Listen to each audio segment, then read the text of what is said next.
Hi ಎಲ್ರಿಗೂ ನನ್ನ ಪ್ರೀತಿಯ ನಮಸ್ಕಾರಗಳು. ಕಲಾ ತರಂಗಕ್ಕೆ ಎಲ್ಲರಿಗೂ ಕೂಡ ಆದರ ಸ್ವಾಗತ. ಇವತ್ತೊಂದು ಬಹಳ ಬೇಸರದಿಂದ ನಾನು ವೀಡಿಯೋ ಮಾಡ್ತಾಯಿದ್ದೀನಿ. ಅದಾಗಲೇ ಎಲ್ರಿಗೂ ಗೊತ್ತಾಗಿರ್ಬೋದಲ್ವ. ಈಗ ನೋಡಿ, ನಾವು ಶಾಲೆಗೆ ಹೋಗೋ ಸಮಯದಲ್ಲಿ ನಮ್ಮ ಶಾಲೆಯಲ್ಲಿ ಮಕ್ಕಳಿಗೆ ಅಂತ ಒಂದು ಅಶ್ರು ಭಾಷಣ ಅಂತ ಒಂದು ಕಾರ್ಯಕ್ರಮ ಅಂದಿನ ಸಮಯದಲ್ಲಿ ಮಾಡ್ತಾಯಿದ್ರು. ವರ್ಷಕ್ಕೆ ಒಂದೆರಡು ಸಲ ಅದು ಮಾಡ್ತಾಯಿದ್ರು. ಅದರಲ್ಲಿ ಚುರುಕಾಗಿರೋ ಮಕ್ಕಳು ಹೋಗಿ ಅದರ ಬಗ್ಗೆ ಭಾಷಣ ಮಾಡಬೇಕಾಗಿತ್ತು.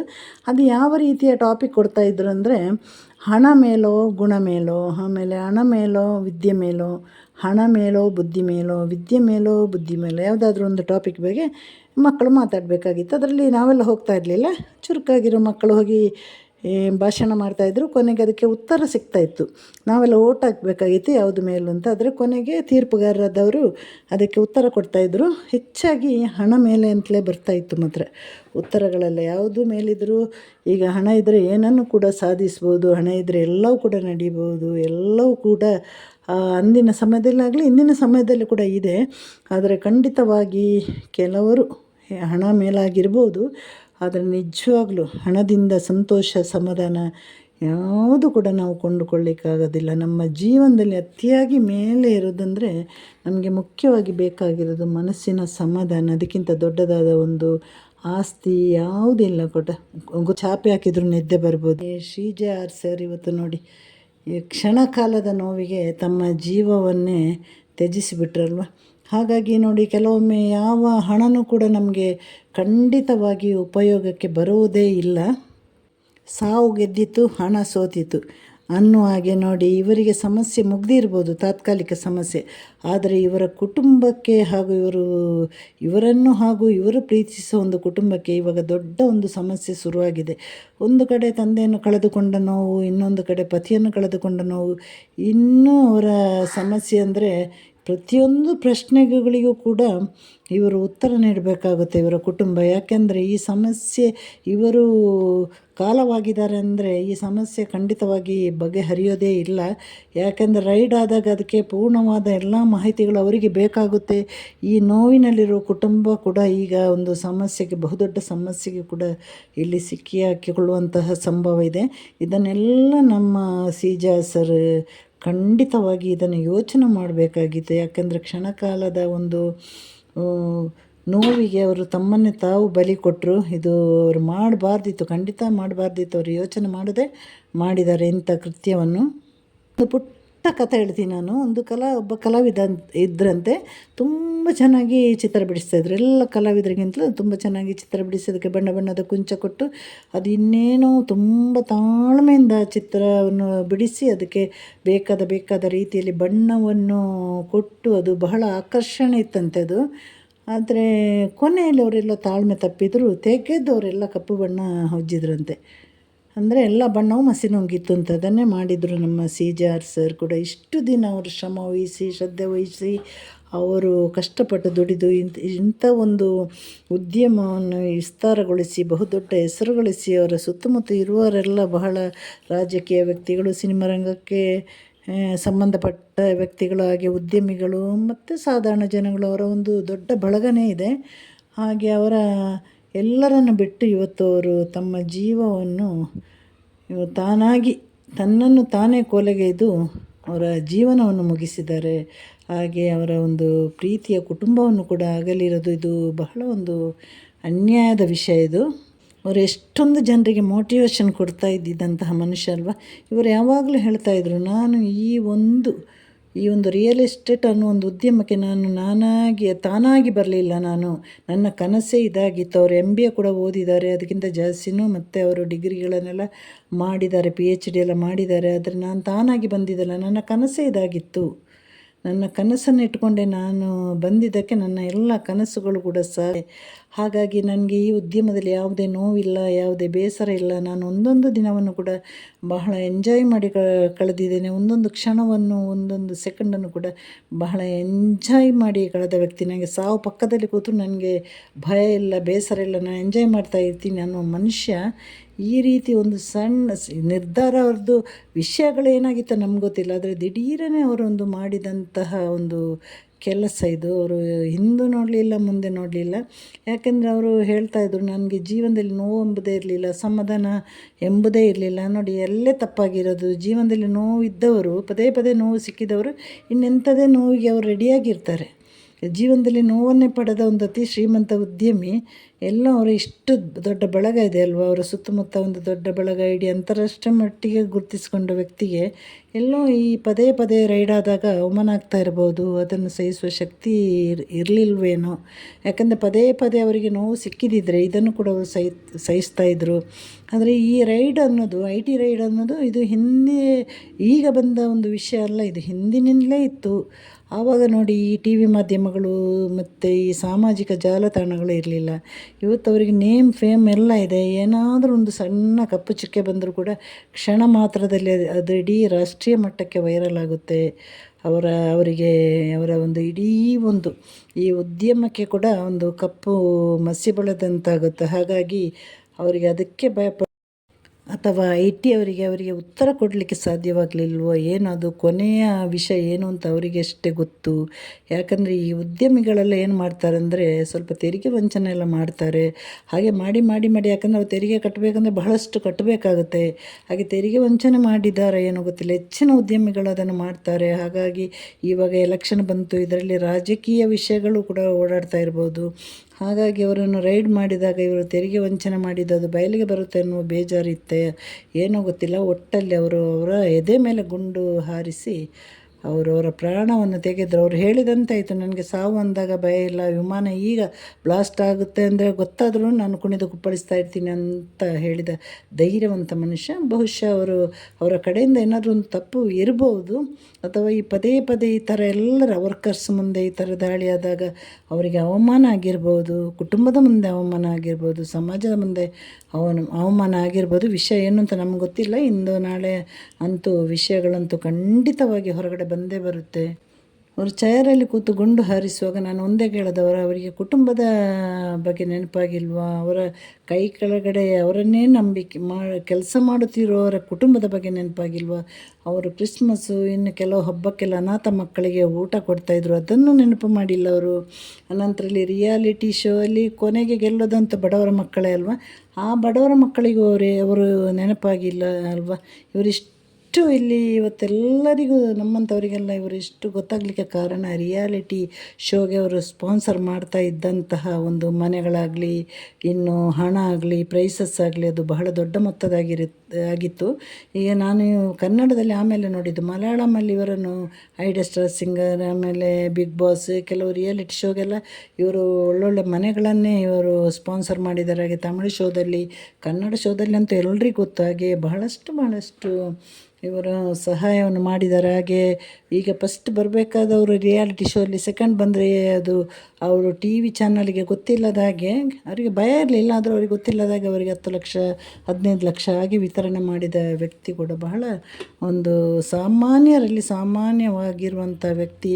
ಇವತ್ತೊಂದು ಇಂಥ ನಿರ್ಧಾರ ತಗೊಳ್ಬಾರ್ದಿತ್ತು. ಯಾಕೆಂದರೆ ಈಗ ನಮ್ಮ ದೇಶದ ಒಬ್ಬ ಉದ್ಯಮಿ ಅಂದರೆ ಅದು ನಮ್ಮ ದೇಶವು ಕೂಡ ವಿಕಾಸಗೊಳ್ಳಲಿಕ್ಕೆ ಅದೊಂದು ಕಾರಣ ಆಗಿರುತ್ತಲ್ಲ. ನಮ್ಮ ದೇಶಕ್ಕೊಂದು ಒಳ್ಳೆಯ ಹೆಸರು, ಅಂತಾರಾಷ್ಟ್ರೀಯ ಮಟ್ಟದಲ್ಲಿ ಒಬ್ಬ ಉದ್ಯಮಿ ನಮ್ಮ ದೇಶದಲ್ಲಿ ಹೀಗೆ ಬೆಳೀತಾರೆ ಅಂದರೆ ನಮಗೆ ಇನ್ನೂ ನಮ್ಮ ದೇಶಕ್ಕೆ ದೊಡ್ಡ ಒಂದು ಗೌರವ ಅದು. ಹಾಗೆ ಇವರು ಕಟ್ಟುವ ತೆರಿಗೆಯಿಂದ ನಮ್ಮ ದೇಶ ಇನ್ನಷ್ಟು ಉದ್ಧಾರ ಆಗ್ಬೋದು. ಪ್ರತಿಯೊಂದು ಉದ್ಯಮವೂ ಕೂಡ ಹಾಗೆ. ನಮಗೆ ಈ ಉದ್ಯಮಗಳು ಜಾಸ್ತಿ ಆದ ಹಾಗೆ ನಮ್ಮ ದೇಶವು ವಿಕಾಸಗೊಳ್ತಾ ಹೋಗುತ್ತೆ ಅಲ್ವಾ? ಬೇರೆ ಬೇರೆ ದೇಶದಲ್ಲಿ ನಮ್ಮ ಭಾರತವು ಕೂಡ ಇನ್ನಷ್ಟು ಪ್ರಗತಿ ಹೊಂದ್ತಾ ಹೋಗುತ್ತೆ. ಇಂಥವರ ಹೀಗೆ ಮಾಡಿದರೆ ನಮ್ಮಂಥ ಸಾಮಾನ್ಯ ಜನಗಳು ಏನು ಮಾಡಬೇಕಾಗುತ್ತೆ ಹೇಳಿ? ಹಾಗೆ ನೋಡಿ, ಆತ್ಮಹತ್ಯೆ ಅನ್ನೋದು ಕೆಲವರು ಪದೇ ಹೇಳ್ತಾರೆ, ನಾನು ಆತ್ಮಹತ್ಯೆ ಮಾಡ್ತೀನಿ ಅಂತ. ಆದರೆ ಅವರೊಂದು ರೀತಿಯ ಮಾನಸಿಕ ಕಾಯಿಲೆ ಅವರು. ಇನ್ನು ಕೆಲವರಿಗೆ ಜೀವನದಲ್ಲಿ ಜಿಗುಪ್ಸೆ, ಪ್ರೇಮ ವೈಫಲ್ಯ, ಆಮೇಲೆ ಕಲೀಲಿಕ್ಕೆ ಸೋಮಾರಿತನ ಇರುವವರು, ಈ ರೀತಿಯ ಒಂದು ಕ್ಯಾಟಗರಿಯವರು ಆತ್ಮಹತ್ಯೆ ಮಾಡ್ತಾರೆ. ಕೆಲವರು ಬಹಳ ಸೆನ್ಸಿಟಿವ್ ಆಗಿರ್ತಾರೆ. ಸಣ್ಣ ಅವಮಾನವನ್ನು ತಡೀಲಿಕ್ಕೆ ಅವರಿಗೆ ಶಕ್ತಿ ಇರೋದಿಲ್ಲ. ಯಾಕಂದರೆ ಅವರು ಸುಖವಾಗಿ ಬೆಳೆದಿರ್ತಾರೆ, ಕಷ್ಟವನ್ನು ನೋಡಿರೋದಿಲ್ಲ. ಕಷ್ಟದಿಂದ ಮಕ್ಕಳನ್ನು ಬೆಳೆಸಬೇಕು ಹೇಳೋದು ಬೇರೆ ಬೇರೆ ಕಷ್ಟಗಳಿರ್ಬೋದು. ಈಗ ಇಂಥ ಒಂದು ಉದ್ಯಮವನ್ನು, ಸಂಸ್ಥೆಯನ್ನು ಕಟ್ಟಲಿಕ್ಕೆ ಹಲವಾರು ಕಷ್ಟಪಟ್ಟಿರ್ಬೋದು, ಆದರೆ ಮಾನಸಿಕ ನೋವು ಇವರು ಪಟ್ಟಿರೋದಿಲ್ಲ. ಅದೇ ಕಾರಣದಿಂದ ಅವರು ಈ ಒಂದು ಕೆಲಸವನ್ನು ಇವತ್ತು ಮಾಡಿದ್ದಾರೆ. ಯಾಕಂದರೆ ಮಾನಸಿಕ ನೋವು ಮೊದಲೇ ಅವರು ಪಟ್ಟಿದ್ದರೆ ಅವರು ಖಂಡಿತವಾಗಿ ಈ ಕೃತ್ಯಕ್ಕೆ ಅವರು ತನ್ನನ್ನು ದೇಹವನ್ನು ಒಡ್ಡುತ್ತಾ ಇರಲಿಲ್ಲ. ಹಾಗಾಗಿ ಇದು ಒಂದು ಬೇಸರದ, ಎಲ್ಲರಿಗೂ ಕೂಡ ಬಹಳ ಬೇಸರದ ವಿಷಯ. ಯಾಕಂದರೆ ಇನ್ನು ಮುಂದಿನ ರಿಯಾಲಿಟಿ ಶೋಗೆಲ್ಲ ಯಾರು ಸ್ಪಾನ್ಸರ್ ಮಾಡ್ತಾರೋ ಅದು ಕೂಡ ಕಾದು ನೋಡಬೇಕಾಗಿದೆ. ಹಾಗೆ ಇವರು ಯಾಕೆ ಈ ರೀತಿ ಮಾಡಿದ್ದಾರೆ ಅಂತ ಅನ್ನೋದಕ್ಕೂ ಕೂಡ ನಮಗೆಲ್ಲರಿಗೂ ಕೂಡ ಎಲ್ಲರ ಉತ್ತರಕ್ಕೋಸ್ಕರ ಕಾಯ್ತಾ ಇದ್ದೀವಿ. ಹಾಗೆ ಕೆಲವು ವಿಷಯಗಳು ನಿಗೂಢವಾಗಿ ಇಡ್ಬೋದು, ಯಾಕಂದರೆ ದೊಡ್ಡ ದೊಡ್ಡ ವ್ಯಕ್ತಿಗಳ ವಿಚಾರ ಅಲ್ವ. ಯಾಕಂದರೆ 2005-6ರಲ್ಲಿ ಅವರೊಂದು ಸೈಟ್ ಒಳಗಡೆ ಒಂದು ಬಿಲ್ಡಿಂಗ್ ಕಟ್ಟಿ ಅಲ್ಲಿಂದ ಅವರು ಈ ಉದ್ಯಮವನ್ನು ಸ್ಟಾರ್ಟ್ ಮಾಡಿ ಇವತ್ತು 9,000 ಕೋಟಿಗಿಂತ ಮೇಲೆ ಇವರು ಆಸ್ತಿಯನ್ನು ಮಾಡಿದಲ್ಲದೆ 1,000 ಎಕರೆ ಭೂಮಿಯಲ್ಲಿ ಇವರ ಎಲ್ಲ ಪ್ರತಿಯೊಂದು ಒಂದು ಕಟ್ಟಡಗಳು ಕೂಡ ನಡೀತಾ ಇದೆ. ಅದು ನಮ್ಮ ದೇಶದ ವಿವಿಧ ರಾಜ್ಯಗಳಲ್ಲಿ, ಹೊರ ದೇಶದಲ್ಲಿ ಎಲ್ಲ ಕಡೆ ಕೂಡ ಇವರ ಸಂಸ್ಥೆ ಬೆಳೀತಾ ಹೋಗ್ತದೆ. ದಿನದಿಂದ ದಿನಕ್ಕೆ ಅದು ಬೆಳೆಯುತ್ತಾ ಹೋಗುತ್ತೆ. ಯಾಕಂದರೆ ಇವರ ಸಂಸ್ಥೆಯಲ್ಲಿ ಸಂಪಾದನೆ ಮಾಡಿದಷ್ಟು ಖಂಡಿತವಾಗಿ ತೆರಿಗೆ ಕಟ್ಟಲಿಕ್ಕೆ ಸಾಧ್ಯ ಇಲ್ಲ. ಅಲ್ಲಿ ಏನೋ ತಕರಾರು ನಡೆದಿದೆ ಅಂತ ನನಗೆ ಅನ್ನಿಸ್ತಾ ಇದೆ. ತೆರಿಗೆ ವಿಷಯದಲ್ಲಿ ಏನಾದರೂ ಆಗಿದ್ದರೂ ಇರ್ಬೋದು, ಇನ್ನೂ ಗೊತ್ತಿಲ್ಲ. ಹಾಗೆ ಮುಂದೆ ಕಾದು ನೋಡುವ ನಾವು ಯಾಕೆ ಹೀಗೆ ಅವ್ರು ಮಾಡಿದ್ದಾರೆ ಅನ್ನೋ ಉತ್ತರ ಎಲ್ರಿಗೂ ಸಿಗ್ಬೋದು. ಭಾರತದ ಹೆಸರಾಂತ ಶ್ರೀಮಂತರ ವ್ಯಕ್ತಿಗಳ ಪಟ್ಟಿಗೆ ಇವತ್ತು ನಾಳೆಯಾಗಿ ಇವರು ಕೂಡ ಸೇರ್ತಾಯಿದ್ರು. ಯಾಕಂದರೆ ಈಗ ಹೆಸರಾಂತ ಪಟ್ಟಿ ಅಂದಾಗ ನಮಗೆ ಅಂಬಾನಿ ಅಂತ ಅವರ ಹೆಸರುಗಳು ನೆನಪಾಗುತ್ತಲ್ವ, ಅದೇ ಸಾಲಿಗೆ ಇವರು ಕೂಡ ಇನ್ನು ಸ್ವಲ್ಪ ವರ್ಷದಲ್ಲಿ ಸೇರುವ ಹಂತದಲ್ಲಿದ್ದರು. ಅಂಥ ಸಮಯದಲ್ಲಿ ಇಂಥ ದುರ್ಘಟನೆ ನಡೀತಾಗಂತ ರೇಡ್ ಮಾಡೋದು ತಪ್ಪು ಅಂತ ನಾವು ಹೇಳಲ್ಲ. ಈಗ ಟಿ ವಿ ಚಾನಲಲ್ಲಿ ರೇಡ್ ಮಾಡಿದ್ದನ್ನು ಹಾಕೋ ತಪ್ಪು ಅಂತ, ಅದೆಲ್ಲ ಅವರವರ ಬದುಕು. ರೇಡ್ ಮಾಡೋದು ಅವರವರ ಕಸುಬು. ಆದರೆ ಕೇರಳದಿಂದ ಬಂದು ಇಲ್ಲಿ ಯಾಕೆ ರೇಡ್ ಮಾಡಿದರೂ ಗೊತ್ತಿಲ್ಲ. ಅವರ ಮುಖ್ಯ ಆಫೀಸು ಇಲ್ಲಿತ್ತು ಬೆಂಗಳೂರಲ್ಲಿ, ಅವರು ಬೇರೆ ಅವರ ವ್ಯವಹಾರ ಸಾಕಷ್ಟು ಕೇರಳದಲ್ಲಿ ಇತ್ತು. ಹಾಗಾಗಿ ಒಂದು ವೇಳೆ ಆ ರೀತಿಯಾಗಿ ಬಂದಿರ್ಬೋದು. ಆದರೆ ಇವರನ್ನು ನೋಡಿ, ಈಗ ನಾವೆಲ್ಲ ನೋಡಿರೋದು ಇವರೊಂದು ರಿಯಾಲಿಟಿ ಶೋಗಳ ಮೂಲಕ ಅಲ್ವ. ಇವರು ಬಂದಲ್ಲಿ ನಿಂತರೇ ಇವರ ಒಂದು ನೋಡಲಿಕ್ಕೆ ಒಂಥರ ರೀತಿ ಖುಷಿ ಆಗ್ತಾಯಿತ್ತು, ಒಂದು ಆಕರ್ಷಣೆ ವ್ಯಕ್ತಿ. ಆಮೇಲೆ ಇವರು ಮಾತಾಡೋದ್ರಲ್ಲೇ ಇವರ ವ್ಯಕ್ತಿತ್ವ ಕೂಡ ನಮಗೆ ಅರ್ಥ ಆಗ್ತಾಯಿತ್ತು. ಇವರ ಮೋಟಿವೇಶನ್ ಎಲ್ಲ ನಾನು ಹೆಚ್ಚಾಗಿ ನೋಡ್ತಾ ಇದ್ದೆ. ಹಾಗಾಗಿ ಎಲ್ರಿಗೂ ಬಹಳ ಇಷ್ಟಪಟ್ಟ ವ್ಯಕ್ತಿಯಾಗಿದ್ದರು. ಹಾಗೆ ದೊಡ್ಡ ದೊಡ್ಡ ಶ್ರೀಮಂತರೆಲ್ಲ ಈ ಸಾಮಾಜಿಕ ಜಾಲತಾಣದಲ್ಲಿ ಬರೋದಿಲ್ಲ, ಆದರೆ ಇವರು ಬರ್ತಾಯಿದ್ರು. ಅನಂತರ ಬಿಗ್ ಬಾಸ್ ಕೊನೆಗೊಳ್ಳುವಾಗ ಅಲ್ಲಿಗೆ ಕನ್ನಡ ಆಗಲಿ ಮಲಯಾಳ ಆಗಲಿ ಬೇರೆ ಭಾಷೆ ಬಿಗ್ ಬಾಸಿಗೆ ಕೂಡ ಇವರು ಹಾರೈಕೆ ಮಾಡಿ ಹರಸುತ್ತಿದ್ದರು. ಯಾರಾದರೂ ಗೆಲ್ಲಿ, ಫಸ್ಟ್ ಗೆದ್ದವರಿಗಂತೂ ನಾನು ಕೊಡ್ತೀನಿ, ನಾನು ಸ್ಪಾನ್ಸರ್ ಮಾಡ್ತೀನಿ ಅಂತ. ಇನ್ನು ಬೇರೆಯವ್ರಿಗೆಲ್ಲದವರು ಬೇಸರ ಮಾಡಬೇಡಿ, ಗೆದ್ದವರಿಗೆ ಈ ಥರ ನಮ್ಮ ಕಡೆಯಿಂದ ಸ್ಪಾನ್ಸರ್ ಆಗಿರುತ್ತೆ ಅಂತ ಕೂಡ ಅವರು ಮೊದಲೇ ಅವರ ಒಂದು ಇನ್ಸ್ಟಾಗ್ರಾಮಲ್ಲಿ ಕೂಡ ಅವರು ಹೇಳ್ತಾ ಬರ್ತಾಯಿದ್ದಾರೆ.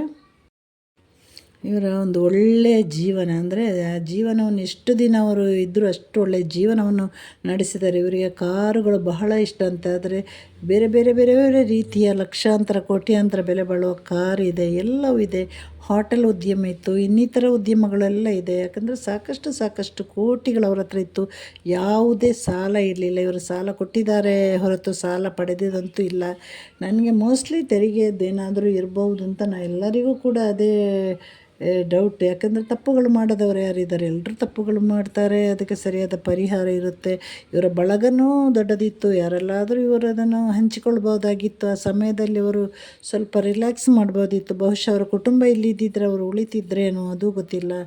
ಒಟ್ಟಲ್ಲಿ ಅವರಿಗೆ ಆ ಕ್ಷಣದಲ್ಲಿ ಏನು ಬಂತು ಅದನ್ನೇ ಮಾಡಿಕೊಂಡಿದ್ದಾರೆ. ಆತ್ಮಹತ್ಯೆ ಅನ್ನೋದೇ ಅದಕ್ಕೆ ಅಲ್ವ, ಆ ಕ್ಷಣದ ನಿರ್ಧಾರ ಅದು. ಕೆಲವರಿಗೆ ಕ್ಷಣದ ನಿರ್ಧಾರ, ಕೆಲವರಿಗೆ ಪೂರ್ವ ನಿರ್ಧಾರ, ಕೆಲವರು ಹುಟ್ಟಿರೋದೇ ಹಾಗೆ ಆತ್ಮಹತ್ಯೆ ಮಾಡಲಿಕ್ಕೆ ಅಂತ. ಹಾಗಾಗಿ ಗೊತ್ತಿಲ್ಲ ಮುಂದಿನ ಒಂದು ನಮ್ಮ ಪೊಲೀಸರ ಕಡೆಯಿಂದೆಲ್ಲ ಯಾವ ಮಾಹಿತಿಗಳು ನಮಗೆ ಟಿ ವಿ ಮೂಲಕ ಬರುತ್ತೆ ಅದೇ ನಿಜವಾದ ಮಾಹಿತಿಯಾಗಿರುತ್ತೆ. ಆತ್ಮಹತ್ಯೆ ಅಂತ ಯೋಚನೆ ಬರುವಾಗ ಒಂದು ಕ್ಷಣ ಕುಟುಂಬವನ್ನು ನೆನಪಿಸ್ಕೊಳ್ಬೇಕಾಗಿತ್ತು. ಆಮೇಲೆ ಇವರ ಕೈಯಿಂದ ತುತ್ತು ತಿಂತಾ ಇರುವ ಅನಾಥ ಮಕ್ಕಳನ್ನು ನೆನಪಿಸ್ಕೊಳ್ಬೇಕಾಗಿತ್ತು. ಆಮೇಲೆ ಇವರ ವರ್ಕರ್ಸ್, ಸಾವಿರಾರು ಗಟ್ಟಲೆ ವರ್ಕರ್ಸ್ ಇದ್ದಾರೆ, ಇವರ ಕೈ ಕೆಳಗಡೆ ಕೆಲಸ ಮಾಡುವವರು, ಇವರ ಕಟ್ಟಡವನ್ನು ಕಟ್ಟುವವರು. ಹಾಗೆ ಅವ್ರದ್ದೆಲ್ಲ ಕುಟುಂಬದ ಬಗ್ಗೆ ಸ್ವಲ್ಪ ಯೋಚನೆ ಮಾಡಿದ್ದಿದ್ರೆ ಇವತ್ತೊಂದು ಜೀವ ಖಂಡಿತವಾಗಿ ಉಳಿತಾ ಇತ್ತು. ಮತ್ತು ಅವರಿಗೆ ಏನು ಅನಿವಾರ್ಯತೆ ಇತ್ತು ನಮ್ಗೆ ಗೊತ್ತಿಲ್ಲ. ಈಗ ನನ್ನ ಮನಸ್ಸಿನ ನೋವು ನನಗೆ ಮಾತ್ರ ಗೊತ್ತಲ್ವ, ನಿಮ್ಮ ಮನಸ್ಸಿನ ನೋವು ನಿಮಗೆ ಮಾತ್ರ ಗೊತ್ತು. ಆ ಕ್ಷಣದಲ್ಲಿ ಅವರಿಗೆ ಅದೆಷ್ಟು ಅವಮಾನ ಆಗಿದೆ ಅಂತ ನಮಗೆ ಯಾರಿಗೂ ಗೊತ್ತಿಲ್ಲಲ್ವ. ಎಲ್ಲವನ್ನು ಗೆದ್ದಂತೆ ಕಂಡ ಮನುಷ್ಯನ ಜೀವನ ಒಂದೇ ಒಂದು ಕ್ಷಣದಲ್ಲಿ ಮೌನವಾಯ್ತಲ್ವ. ಅದೇ ಆಗಿರೋದು ನಿನ್ನೆ 3 ಗಂಟೆಗೆ. ಅಲ್ಲಿವರೆಗೆ ನಮ್ಗೆ ಗೊತ್ತಿಲ್ಲ, ನಮ್ಗೆ ಗೊತ್ತಾಗೋ 4 ಗಂಟೆ ಆಗಿದೆ. ನಾನು ಟಿ ವಿಯಲ್ಲಿ ನೋಡುವಾಗ ಖಂಡಿತವಾಗಿ ಕಾನ್ಫಿಡೆನ್ಸ್ ಗ್ರೂಪ್ ಅಂದರೆ ಎಲ್ಲರಿಗೂ ಗೊತ್ತು, ನಮ್ಮ ಸಾಮಾನ್ಯ ವಿದ್ಯಾವಂತರಿಗೂ ಅವರ ಬಗ್ಗೆ ಗೊತ್ತು. ಯಾಕಂದರೆ ರಿಯಾಲಿಟಿ ಶೋಗಳನ್ನು ಹೆಚ್ಚಾಗಿ ನೋಡುವವರಿಗೆಲ್ಲ ಗೊತ್ತಿರುತ್ತೆ ಅವರ ಬಗ್ಗೆ. ಹಾಗೆ ನೋಡಿ, ಒಂದು ಹಣ, ಹೆಸರು, ಶ್ರೀಮಂತಿಕೆ ಎಲ್ಲವೂ ಇದ್ದರೂ ಕೂಡ ಮನುಷ್ಯ ಕೆಲವು ಸಮಯದಲ್ಲಿ ನೋವನ್ನು ಯಾರಿಗೂ ಕೂಡ ಹೇಳಲಿಕ್ಕಾಗೋದಿಲ್ಲ. ಈ ಸಮಾಜ ಒಂದು ವ್ಯಕ್ತಿಯ ಒಳಗಿನ ನೋವನ್ನು ಕೂಡ, ಅವರ ಹೋರಾಟವನ್ನು, ಒಳಗಿನ ನೋವನ್ನು ಖಂಡಿತ ನೋಡೋದಿಲ್ಲ. ಈಗ ನಾಳೆ ಟಿ ವಿಯಲ್ಲಿ ಏನಾದರೂ ಬಂದಿದ್ದರೆ ನಾವೆಲ್ಲರೂ, ಈ ಸಮಾಜ ಅಂದರೆ ನಾನು ಕೂಡ ಸೇರಿದಲ್ವ, ನಾವೆಲ್ಲರೂ ಕೂಡ ಅವರನ್ನು ಬೈತಿದ್ರು. ಹೀಗ ಇವರು ಹಣ ಮಾಡಿರೋದು, ಹೀಗ ಹಣ ಮಾಡಿದ, ಹಾಗಾದರೆ ಅವರು ಎಷ್ಟು ವರ್ಷಗಳಿಂದ ಕಾಪಾಡಿಕೊಂಡು ಬಂದ ಆ ಒಂದು ಅವರ ಹೆಸರು ಹಾಳಾಯ್ತಲ್ವ ಆ ಒಂದು ಕ್ಷಣಕ್ಕೆ. ಎಲ್ಲರೂ ಕೂಡ ಇರುವಾಗ ಹಾಗೆ ಮಾಡ್ತಾರೆ, ಹೋದಾಗ ಒಳ್ಳೆ ಹೊಗಳ್ತಾ ಇರ್ತಾರೆ. ಅವ್ರು ಬದುಕಿದ್ರೆ ಅವ್ರನ್ನ ಇವತ್ತು ಹೀಯಾಳಿಸಿ ಕಮೆಂಟ್ ಮೂಲಕನೇ ಅವರನ್ನು ಕೊಂದು ಬಿಡ್ತಾಯಿದ್ರು.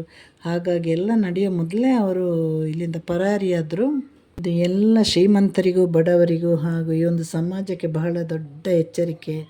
ಎಲ್ರಿಗೂ ಬೆಳಕನ್ನು ತೋರಿಸಿದವರ ಬದುಕು ಇವತ್ತು ಅಂಧಕಾರದಲ್ಲಿ ಕೊನೆಗೊಂಡಿತ್ತು. ಹಾಗೆ ಪ್ರತಿಯೊಂದು ಹಣ ಸಂಪಾದನೆ ಮಾಡುವಾಗಲೂ ಅದಕ್ಕೆ ಸರಿಯಾದ ತೆರಿಗೆ ಕಟ್ಟಬೇಕನ್ನೋ ಒಂದು ಸಣ್ಣ ಜ್ಞಾನ ಮನುಷ್ಯನಲ್ಲಿ ಇರಲೇಬೇಕು. ಈ ದುಃಖವಾದ ಘಟನೆಯಿಂದ ಒಂದು ಪಾಠ ಅಂತೂ ಖಂಡಿತವಾಗಿ ಸ್ಪಷ್ಟ. ಯಾಕಂದರೆ ಮಾನಸಿಕ ಶಾಂತಿ ಇಲ್ಲದೆ ಯಾವುದೇ ಯಶಸ್ಸು ಕೂಡ ಅರ್ಥ ಇಲ್ಲದಲ್ವ. ಮಾನಸಿಕ ಶಾಂತಿ ಇಲ್ಲ ಅಂದಮೇಲೆ ಆ ಯಶಸ್ಸಿಗೆ ಒಂದು ಅರ್ಥ ಇರೋದಿಲ್ಲ, ಹಣಕ್ಕೊಂದು ಬೆಲೆ ಇರೋದಿಲ್ಲ. ಯಾಕಂದರೆ ಕೊನೆಯಲ್ಲಿ ಒಂದಷ್ಟು ದೊಡ್ಡ ವ್ಯಕ್ತಿಯ ಜೀವನ ಈ ರೀತಿ ಕೊನೆಗೊಳ್ಳಬಾರ್ದಿತ್ತು. ಹಾಗೆ ನಮ್ಮ CJR ಸರ್ಗೆ ನಮ್ಮೆಲ್ಲರ ಕಡೆಯಿಂದ ಅಂತಿಮ ನಮನ. ಅವರ ಆತ್ಮಕ್ಕೆ ದೇವರು ಚಿರಶಾಂತಿಯನ್ನು ನೀಡಲಿ, ಮತ್ತೆ ಅವರು ಹುಟ್ಟಿ ಬರಲಿ. ಇಲ್ಲಿಗೆ ನನ್ನ ಈ ವಿಡಿಯೋವನ್ನು ಕೂಡ ಕೊನೆಗೊಳಿಸ್ತೀನಿ.